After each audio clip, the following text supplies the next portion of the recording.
And so he's and looking he forward wants to that. witnesses. I think the president has articulated he's open to witnesses, Chuck, but I think at the But same his time... legal team doesn't. Is no, that fair to say or not? I think at the same time, the American people are tired of the sham. This weekend, new information about the administration's hold on military aid to Ukraine emerged.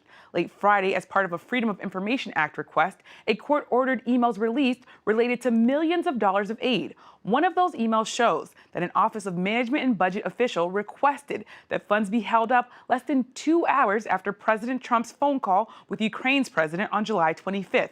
A spokesperson for OMB defended the move. She said it would be, quote, reckless to tie the hold to the phone call. For more on this story and reactions to the impeachment of the president, political reporter Anita Kumar joins us from Washington, D.C. Thanks so much for being here, Anita. How much do these emails matter, given that lawmakers seem pretty dug in on their sides?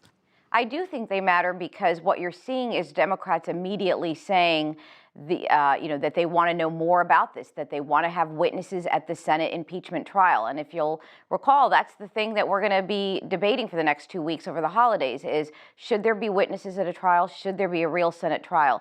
And this is just what Democrats need to say, yes, we need more than just a quick trial with no witnesses on either side.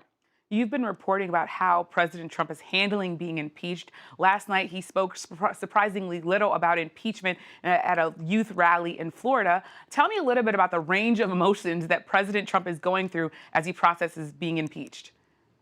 Sure. I mean, we heard from people that have talked to him in the last week that he's feeling everything you might feel, really, anger and frustration, which we've seen him express in tweets and in speeches, but also surprise. Even though he knew it was coming, it was sort of surprise that it actually happened. And then surprise, really a lot of surprise at the House holding on to the articles of impeachment. That move really surprised him. He's not sure what to make of it. He was calling around to Capitol Hill and asking members of Congress what they thought of this move, obviously Republican members of Congress, and they didn't really know either. So he's been sort of feeling all of those things. But the one thing that we have been hearing is that he's just very angry. He's just very, very angry. It's a raw anger, and that it's just not going to go away, and that he's sort of turned that anger into energy, that he is going to get reelected. He's going to work hard on that, and that's where all of his energy is going right now. Well, one of the things that the president is also angry about is this editor of Christianity Today writing that he is morally lost and confused. How much does that evangelical magazine's editorial show cracks in the president's base, or does it not really matter that much? I mean, so far, it's only been a couple days. It doesn't seem to show much of the crack. I mean, it's one article, one editorial with less than 100,000 subscribers. But the president really reacted strongly to that. And I think it's because, obviously, evangelicals, they don't all vote the same way, but that's a very strong part of his base. And it's a lot of people. And he really needs to keep the base as he is going into re-election. And I think, he was, as we just talked about, he's angry this week. And that kind of set him off. I had talked to people who were surprised at how angry he got, lashing out on Twitter and in comments. And they thought, well, he's overreacting to something that's not probably going to cascade into something else. But I think that just goes to show sort of the emotions he's feeling this week. And we only have about a minute left, but I want to talk to you really briefly about the economy. The president was talking about how well the markets are going. How much do we think that's going to factor into the president's 2020 campaign now that we're really close to that starting? Republicans hope it is the entire campaign. They think that if the president talks about the economy, period, he can win re-election. But the president's problem is he goes off and talks about 20 other things. So if he can stick to the economy, trade, some of these other things, the stock market, he would probably be in pretty good shape. Well, thank you so much, Anita Kumar of Politico. Thank you.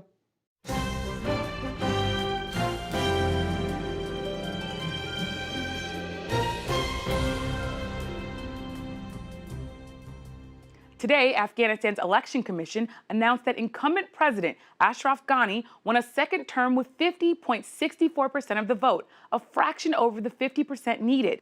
Accusations of misconduct and technical problems with the ballot count delayed the results of September's election. Ghani's main challenger, the country's chief executive, Abdullah Abdullah, called the vote fraudulent and the results, quote, not legitimate. Today's results are still considered preliminary. A victory for Ghani would give him a prominent role in peace talks between the United States and the Taliban. At a rally in New Delhi today, India's Prime Minister defended his Hindu nationalist government's controversial citizenship law that excludes Muslims. Narendra Modi told a crowd waving India's flag and carrying signs in favor of the so-called Citizenship Amendment Act that opponents of the new law are, quote, spreading lies. The law establishes a religious test for migrants who want to become citizens. Today, there were more protests against the law. Over the past few weeks, more than 20 people have died in violent clashes between protesters and security forces. In the Ivory Coast yesterday, President Alassane Ouattara and French President Emmanuel Macron announced a name change for the currency used in 8 African nations. The French-backed currency, called the CFA franc, was established in 1945. Starting next year, the currency will go by the ECO. It will be tied to the euro, and participating countries will no longer be obligated to keep half their foreign reserves in France. In a speech yesterday, Macron called colonialism, quote, a grave mistake by the French Republic. In the New Mexico desert this morning, Boeing maneuvered its Starliner space capsule to a Sunday touchdown. And Starliner touches down in the desert in New Mexico. The Starliner mission to the International Space Station was aborted when a malfunction sent it to the wrong orbit on Friday. The trouble began when the capsule's internal clock failed to sync up with the Atlas V rocket, throwing off the timing. The Starliner is the first American-made capsule designed for a ground landing. Boeing hopes to use it to launch astronauts on NASA missions starting as early as next year. To watch our weekend of special political coverage, visit pbs.org/newshour. Last night in West Palm Beach, Florida, President Trump spoke to a group of young conservatives. He called them, quote, fearless young leaders. And while there are young people who are engaged and active in politics, a recent poll of 8 to 17-year-olds found that less than half felt presidential candidates were listening to them. Here with me now is Anuka Brown. She is the Chief Engagement Advocacy and Global Programs Officer for UNICEF USA, which issued the report.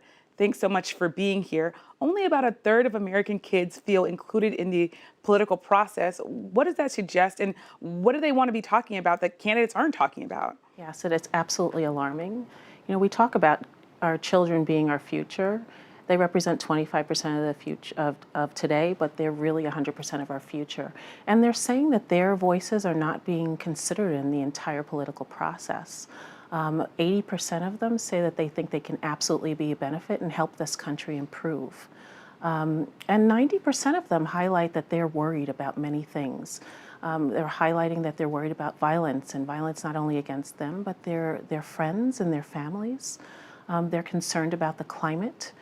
They highlight that they're concerned about lack of resources and just their overall well-being. And the poll found that young girls are more likely to feel excluded from the political process than boys. What does that tell you about what's going on? Because young girls, their voices are less considered in the process. You know, the generation today that's making policies and moving our country forward, we grew up at a time when children were meant to be seen and not heard. We also grew up where that was more prevalent for girls. And so the fact that young girls don't feel that they're part of the political process is just, it's systematic. Some people would say kids don't vote. Why listen to them? What's your response to that? Because everything that we do impacts them. These are the leaders of tomorrow. And if we aren't concerned about them, then tomorrow is not going to feel well for us. What should we do to engage more young people in the political process? Well, we want our politicians, we want all of our candidates on both sides of the aisle to listen to young people. Young people have not been even considered as in many of the debates that have taken place to date. Why don't we have a youth moderator as part of the next debate? We should be listening to young people. We should be asking them the same questions that we're asking our political candidates, so that their voices are heard and considered in everything that we do. Now, candidates will say they talk about climate change, they talk about gun violence. So specifically, why do young people in particular feel like their issues aren't being heard? What do they want to be hearing? Well, the most important piece is this: violence against children, bullying, issues of poverty. Those are things that are happening to young people today. And so we need to hear them out. So as we are infusing child well-being policies in everything that we do. And so their voices have to be heard. And what does it say about our political process and the future of our political process if young people are already feeling excluded? Yeah, we need to engage young people. You know, they're all going to be voters, whether they're under 18 today, tomorrow they'll be at voting age, and we need to engage them into this process so that they know that they're valued and respected. And so these are emerging leaders. So how we treat them now is really going to be telling in terms of how they feel about themselves and the future of this country. Especially as you think about the fact that about half the country doesn't vote on even in presidential elections. Yeah, I think, you know, we've seen young people more than ever lift their voices. We've seen Greta, we've seen Malala. The fact that Greta was announced as Person of the Year by Time magazine, that's very telling that the voice of one child can change the world relative to climate change. Just think about if we spent more time lifting up the voices of young children, that would be so meaningful if adults heard them. Their voices have to be considered as part of the process. One of the things that would be really helpful is if individuals texted 52886, texted the word child to 52886. What that does is it sends a letter to all of our presidential candidates, and it asks them what their vision is for children. Well, thank you so much, Annika Brown with UNICEF USA. Thank you.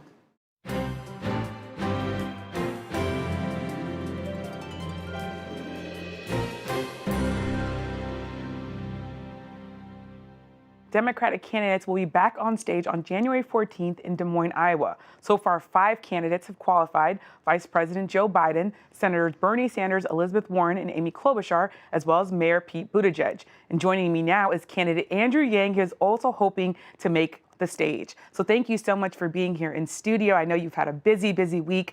As we've reported, the Democratic National Committee is going to be raising the threshold again for January. You were the only candidate of color on stage this time around. Are you concerned at all that these rules are icing out candidates of color? You know, our biggest concern, Yamiche, is how many polls are they going to run between now and January 10? We're confident that I'm going to be on that debate stage in January, as long as they run some polls that show that we're growing every single day in the early states. And I was genuinely surprised that they decided to raise the thresholds. And are you at all worried about what that says to voters, especially as the Democratic Party is becoming increasingly diverse? Well, certainly to me, I was surprised by the DNC's decision because they'd been criticized for this past debate when I was the lone candidate of color, and then they raised a threshold that might exclude me from this next debate. So to me, it's a little bit bewildering, but you know, you have to let Tom make his own decisions. Let me ask you about your signature program, $1,000 a month for American adults over the age of 18.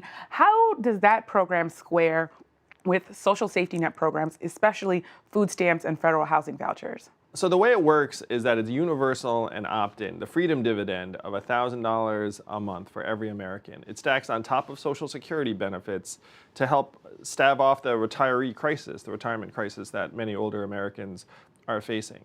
And so it's opt-in. If you do opt-in, you would forego cash and cash-like benefits from certain programs. Like food stamps and federal housing vouchers? Not federal housing vouchers. That's not on there, but food stamps, yes. Though when I talk to people who are on these programs, they live in fear oftentimes of losing whatever benefits they're getting. They're afraid of missing some filing requirement or having people look in on them. And so for them, unconditional cash seems like a massive improvement.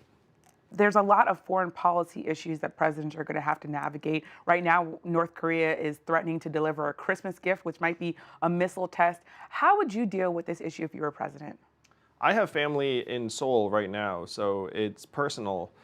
We need to do everything we can to encourage North Korea to denuclearize, either in whole or in part. And while Donald Trump, I don't think, made a mistake necessarily by sitting down with Kim Jong-un, he did make a huge mistake in that he didn't actually get meaningful concessions. And this nuclear missile test, unfortunately, is illustrating that. How would you handle it if you were president? What would you do differently than President Trump if you were faced with this issue? I would say to the North Koreans, look, we will meet with you and try and address some of your economic concerns, because the reality is that society is on the brink of economic ruin. But we need you to work with us in terms of scaling back your missile programs and your nuclear development. So you would meet with Kim Jong-un? I would agree to meet if I thought it would help denuclearize the peninsula. I would not meet just for the sake of a photo op.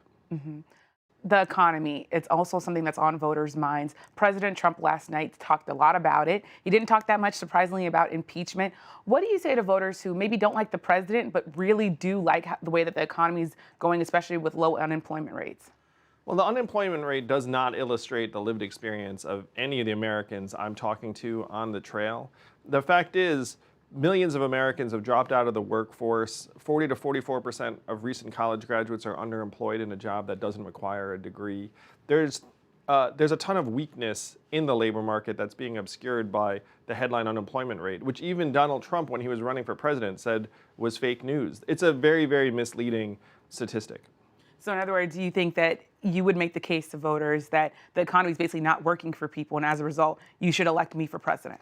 What I would say to Americans is, look, record highs in this country right now: stress, financial insecurity, depression, suicides, drug overdoses, student loan debt. And they sense this, they feel it. When they see the headline stat on the TV screen, they're not saying, oh, things are great. They're saying, why does it not feel like it's great in my family, in my community?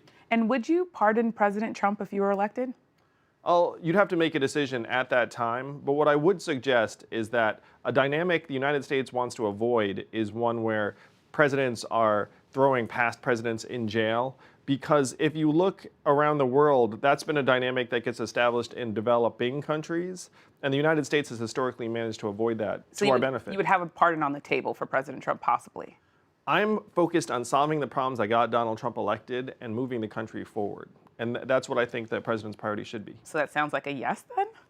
Let's just say, like, I'm not someone who thinks that that being overly vindictive or punitive necessarily is helpful to unify the country. Well, thank you so much for joining me in studio. Andrew Yang, who is, of course, running for president. Thank you, Yumi. It's great to see you again. And great job at the debate. Thank you.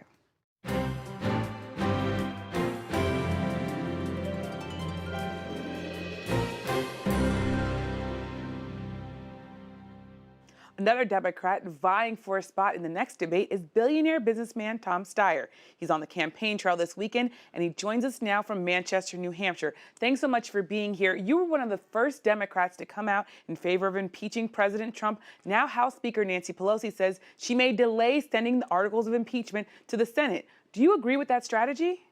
Look, I think Speaker Pelosi is trying to use her parliamentary power to try and ensure that there is some semblance of a fair trial in the Senate. And I applaud her for that, because what I've been calling for 2 years is to have televised hearings with everybody from the White House testifying under oath in front of the American people as to the corruption of this president and his obstruction of justice. And Nancy Pelosi is trying as hard as she can to force Mitch McConnell and the Senate Republicans to put some semblance of a fair trial in front of the American people and not to bury the evidence of this president's long-standing corruption. You became a billionaire in part by founding a hedge fund that invested in fossil fuel and coal. You're now running as a climate change advocate. How do you square that? Why should people trust you on the issue of climate change, given how you made your money? That isn't how I made my money, Yamiche, just to be fair. I started a business that invested in every part of the economy. We invested in fossil fuels, but at a much lower level than they are as a part of the economy.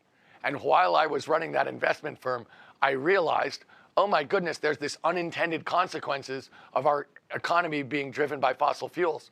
So I divested, I walked away from my business. I took the giving pledge in order to promise to give most of my money to good causes while I'm alive. And I've spent over a decade working on climate change, pushing for clean energy, fighting oil companies and public utilities to force them to do the right thing, and I've been winning. So in fact, what I'm asking Americans to do is exactly what I did. We all have come from a fossil fuel-driven economy. We all grew up in one. We now have to realize we weren't trying to do something wrong when we got on the school bus. We were just trying to get to school. But now we have to realize we have to make a change, that there is this unintended consequence called climate change. And so for over a decade, I've been leading the charge to make that change and to do it in a way that does two things.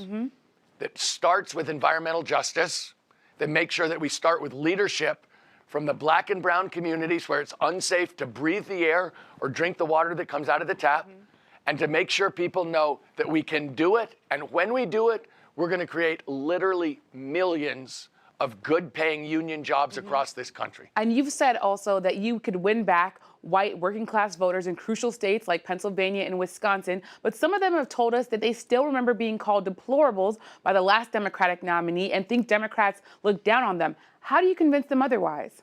Well, you'll never hear me say a bad word about people from those states because I don't feel it. What I know is that over the last 40 years, this government has been bought by corporations. They've rigged the system. And the proof is that working Americans haven't had a raise for 2 generations for 40 years. So you're never going to hear me blame the victim, to say to working people across the United States, it's your fault. What I'm going to say is this. I've spent a decade fighting and beating corporations on behalf of people in the country. I spent a decade building grassroots democracy so the people's voice can be heard. So my point to working people across this country is this. If you think corporations have bought the government and are running it for themselves and not for the people, I know it too. And if you want someone to break that corporate stranglehold, I'm an outsider who's been fighting and beating those corporations for a decade. Who do you trust to really take them on? An outsider who's been doing it or somebody from D.C.? The Democratic National Committee is going to be raising the threshold for the next debate in January. Do you think your money gives you an unfair advantage in this field? Look, to me, Yamiche, the big question in this field is, do you have a message that's differential and important, and do people trust you? And so I believe I'm saying something different. I believe I have a different ability to take on Mr. Trump on the economy because I built a business from scratch.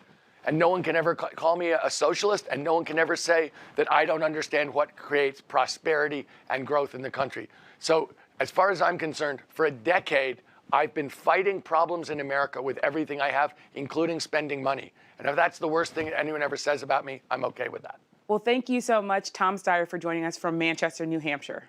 Yamiche, thank you for having me.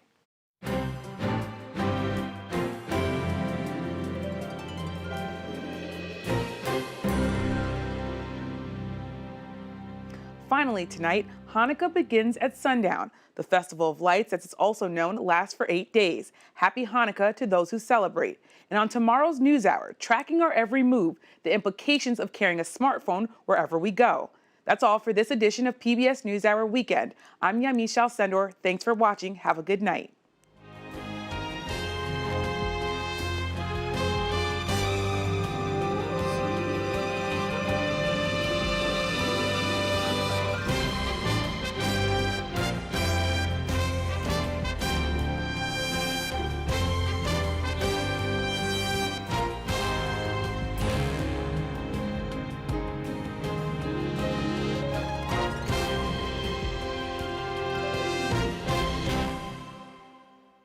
PBS NewsHour Weekend is made possible by Bernard and Irene Schwartz, Sue and Edgar Wackenheim III, the Cheryl and Philip Milstein family, Rosalind P. Walter, in memory of George O'Neill, Barbara Hope Zuckerberg, Charles Rosenblum. We try to live in the moment to not miss what's right in front of us. At Mutual of America, we believe taking care of tomorrow can help you make the most of today. Mutual of America Financial Group, retirement services and investments. Additional support has been provided by the Corporation for Public Broadcasting, a private corporation funded by the American people, and by contributions to your PBS station from viewers like you. Thank you.